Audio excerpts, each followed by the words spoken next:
Yan, magandang araw sa inyong lahat dyan. This is Kuya Sen. Welcome to my vlog. At nandito tayo ngayon sa North Avenue, Quezon City.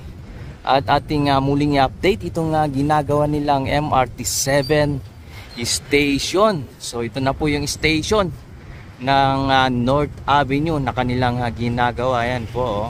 Yan. So kita nyo, no? Marami na pong trusses yung bubong dito sa ating nakikita, no? Ayan po. So ito po yung linya ng viaduct na patungong Quezon City Circle. Ayan po. Ayan. So napakahaba po ito, no? Ayan po, no? Ayan. Kita nyo?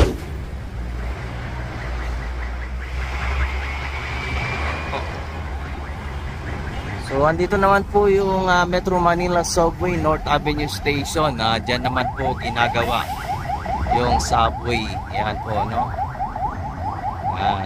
So ito po yung view dito sa may ilalim ng viaduct ng North Avenue. At nandito naman po yung Trinoma Mall. Ayan.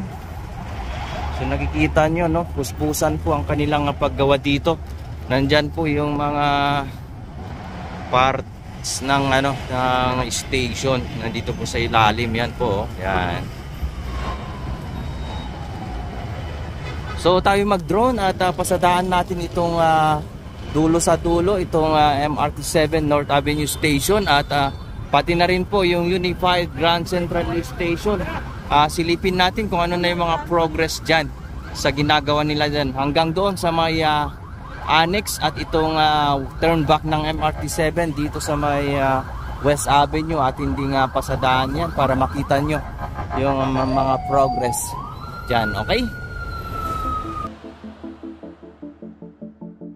Sa mga bago pa lang dyan at sa mga hindi pa po nakapag-subscribe, please like, share, and subscribe po para ma-notify po kayo tuwing may bago tayong upload. At paki-comment na rin po kung ano po yung masasabi nyo sa project na ito. Maraming salamat po!